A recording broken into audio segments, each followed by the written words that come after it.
बोले मोहम्मद आजम साहब, लेकिन पुलिस हर पहलू की जांच प्रशासनिक कर स्तर रही पर है, तो सवाल हर स्तर पे सभी जांच खड़े कर रहे है। हैं कि प्रशासनिक स्तर पर लापरवाही हुई है, लेकिन बाबा की गिरफ्तारी कब होगी, ये इनके खिलाफ तो आवाज अब आपकी पार्टी में भी धीमी हो चली है।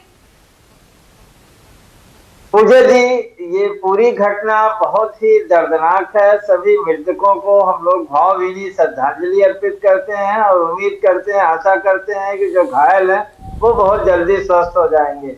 देखिए, शुरू से लेकर अब तक चूक दर चूक इस पूरे घटनाक्रम में होती रही है। आप पहले दिन देख लें तो चिकित्सा व्यवस्था जो इनकी कहते हैं कि हम बहुत अच्छी है, विश्व स्तरीय चिकित्सा व्यवस्था का ये दावा करते हैं। उस चिकित्सालय में एक डॉक्टर होता है, न ऑक्सीजन मिलती है, न दवा मिलता है और न एम्बुलेंस मिलती है। यहाँ तक कि जो 100 है उनके साथ भी अमानवीय व्यवहार किया जाता है। उन्हें भी सम्मान के साथ सही जगह पे न रखा जाता है, न पहुंचाया जाता है। तो कहीं ना कहीं ये प्रशासनिक लापरवाही हर दर्जे की हुई है। इसमें ये समाजवादी पार्टी के प्रवक्ता तथ्य के विरुद्ध बात कर रहे हैं। आपको रिस्पॉन्ड करने का पूरा तथ्य के विरुद्ध बात कर रहे हैं। कहीं न कहीं जो आईजी सनत माथुर का कल का बयान है वो ये कह रहा है, जो ये तथाकथित बाबा है वो सत्ता पक्ष का बहुत नजदीकी है।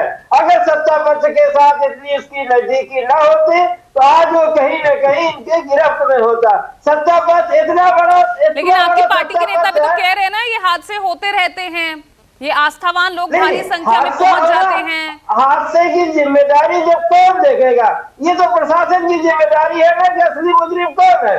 विपक्ष की जिम्मेदारी तो है नहीं, असली मुजरिम खोज के लाने की जिम्मेदारी विपक्ष की है। विपक्ष के पास बुलडोजर है क्या?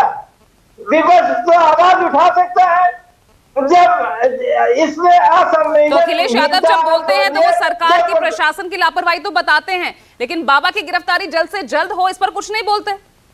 बिल्कुल होनी चाहिए। बाबा कहीं न कहीं इस पूरी गंगोत्री का, इस बारात का दूल्हा बाबा है, उसकी गिरफ्तारी होनी चाहिए। और शुरू से भाजपा सरकार, चाहे केंद्र की हो चाहे उत्तर प्रदेश की हो, लापरवाही और संवेदनहीनता की हद हो गई। जब प्रधानमंत्री लोकसभा में होते हैं और घटना के 4 घंटा बाद अपने भाषण के अंतिम में कहते हैं कि हाथरस की घटना में बहुत दुख है और कार्रवाई हो रही है। आप बताइए, 2 घंटे पूरे भाषण देने के बाद प्रधानमंत्री को हाथरस की घटना की याद आती है। जैसे पुलवामा की घटना होती है तो प्रधानमंत्री अनरिचेबल हो जाते हैं।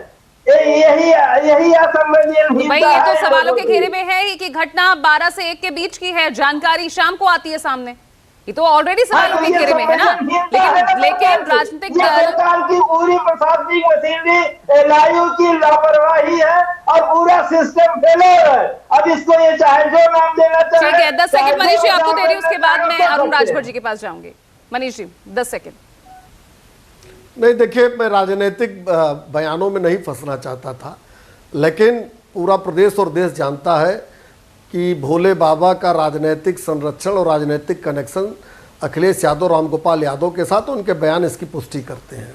तो कार्रवाई कीजिए ना, तो कार्रवाई कीजिए। इतनी पुष्टता है तो पुष्टि है तो कार्रवाई कीजिए। आपकी सरकार है, कार्रवाई बिल्कुल कार्रवाई के लिए पुलिस काम कर रही है, कार्रवाई भी होगी और नजीर लायक कार्रवाई होगी। तो यही आजम खान बैठ के चीखेंगे बचाने के लिए भी। अरुण राजभर, यहाँ पर सिर्फ क्या इन दावों और आश्वासन से ही क्या इंसाफ मिल जाएगा उन 121 मौतों के लिए जिम्मेदार जो उनके तमाम परिजन हैं? ठीक है मोहम्मद आजम साहब।